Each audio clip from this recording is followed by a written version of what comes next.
Hey, what's up, you guys? So these collars have turned out to be much more popular than anticipated. So we are working on another commission today. I'm going to show you the drawing that I have. So the way I'm doing these commissions is when someone asks for one, we discuss the details of it, and then I send them 3 or 4 drawings, and from those 3 or 4 drawings, they pick theirs out.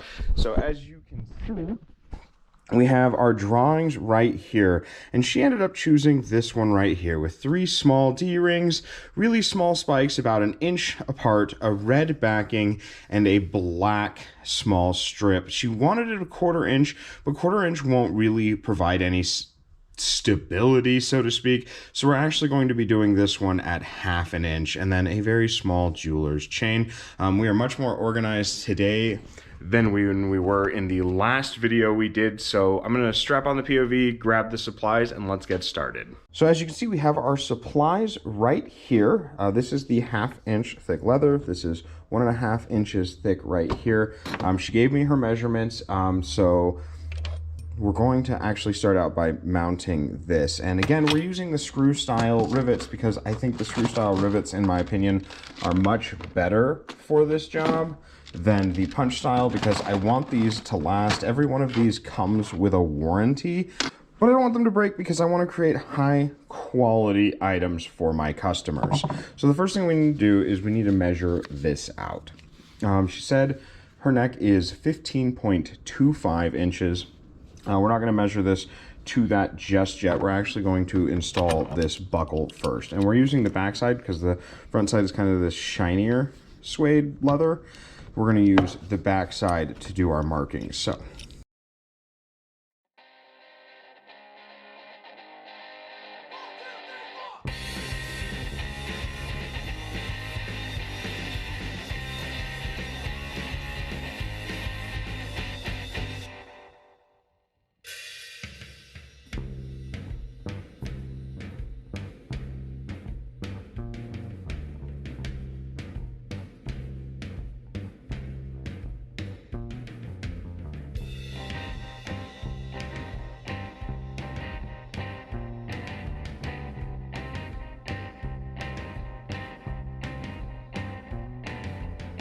she wants to run away from small town USA. Her feet are so itchy, take her any which way. She don't wanna be no one. Caution, little girl, don't run.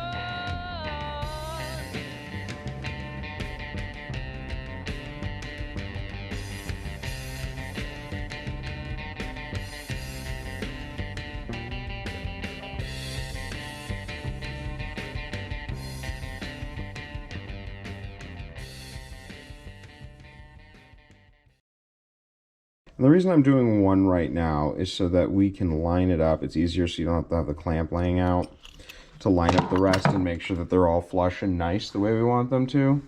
But now that we have it lined up, it'll be easier for us to make sure it's flush. We got one to pivot on. It's flush over here. It's flush over here. Since we're flush on both sides, we're going to punch the second one. Living from paycheck to rain check, she was on the floor. She's going straight home to stare at the ceiling, hoping for more. One day she'll say, hail, hail, Cabby, no more Hail Marys as it rains and hails down. Big city lights light her way, oh no, run away from home.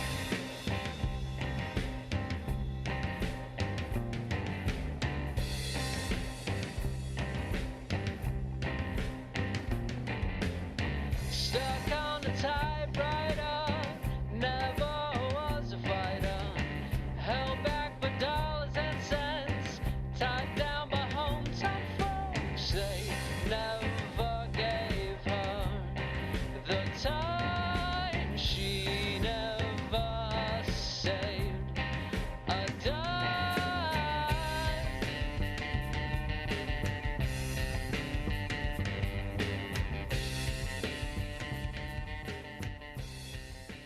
Those will hold really, really, really well.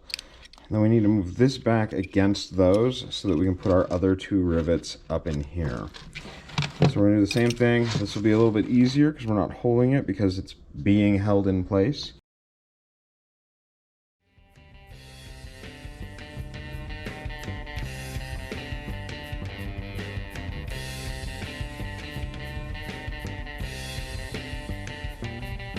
Living from paycheck to rain check, she was on the floor.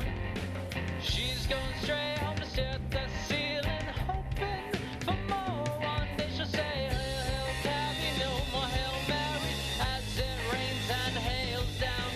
Big city lights light her way. Oh no, run away from home.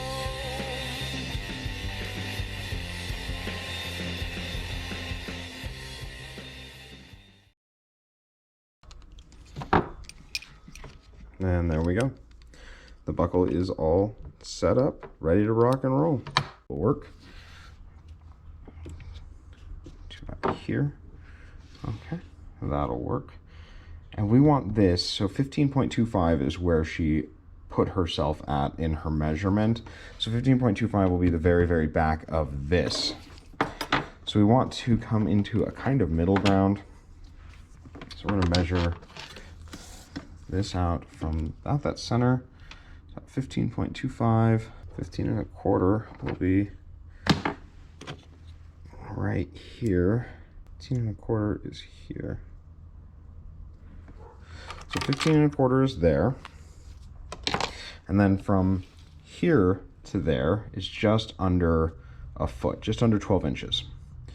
So from here to here is about 12 inches. We'll probably cut that plaque piece at about 13. We can snip off the excess if we need to. Really, if that's 15.25, we should be actually go about a foot, about 12 inches in length, because it's gonna have to be a little bit shorter than that. So 12 inches of our black material.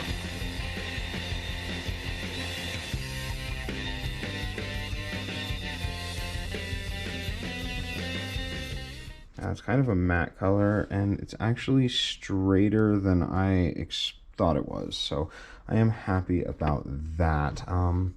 This is gonna have to lay flat so that it's easier to work with. So we're gonna jump to that. I'm gonna leave it flat for a few hours, put some weights on it, and that way this will flatten up and be easier to use. So I'll see you guys in just a moment. All right, you guys, we're back, and as you can tell, that is a lot easier and straighter to work with than it was before. Now, one of the requests she had made was that she wants the spikes at 1 inch intervals. So again, this was about 12 inches long. Let's measure out 1 inch intervals.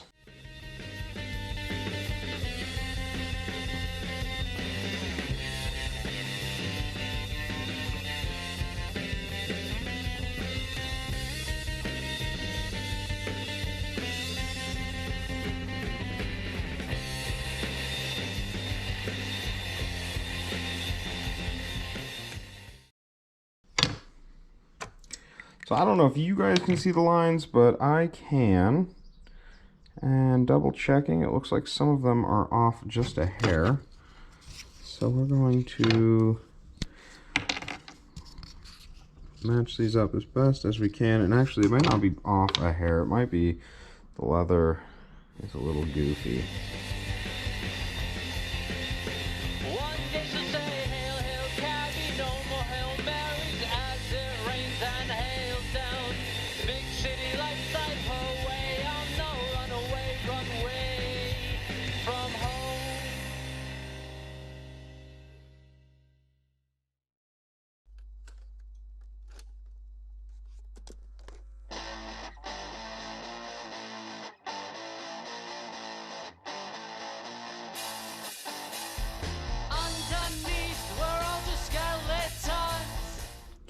So I'm going to punch one hole in because I need to make an anchor point for this. That way we can make sure everything is even all the way through. So through, I'm going to mark the back of the leather. Underneath, we're all just skeletons. Don't need no flesh, don't need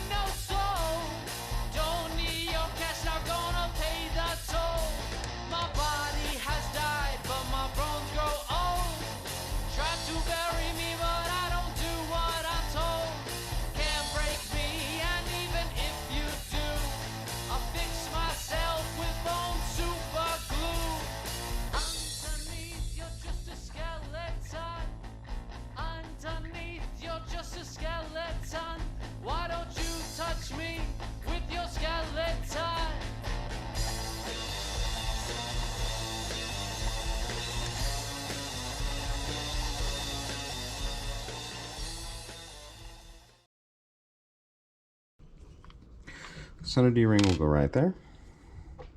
And it's actually going to be a pin D-ring that'll be screwed through the whole thing. So it won't be an issue at all.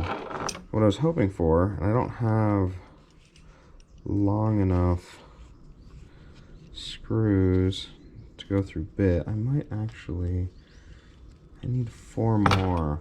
So let's see if I can drum up those 4. Because we might be able to avoid, if I go 1, 2, and these ones out here, that would be perfect. Let's see what we can do. I know the ones on my super spikes are longer.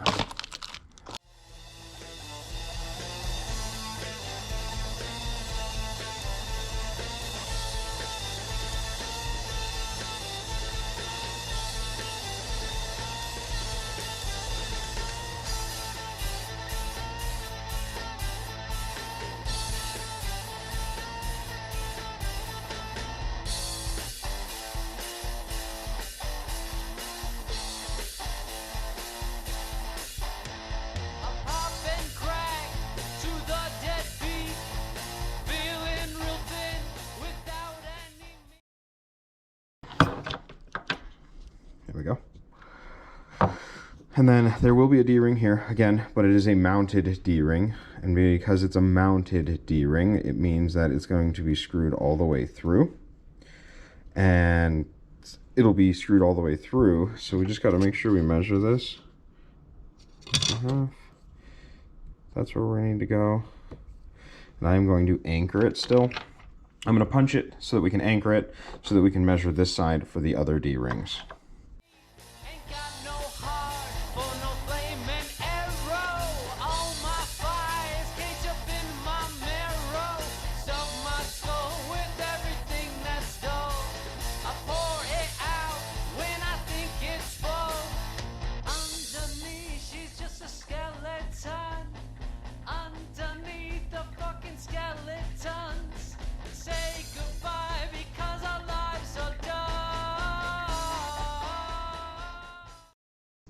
Yeah, that spike has better threading.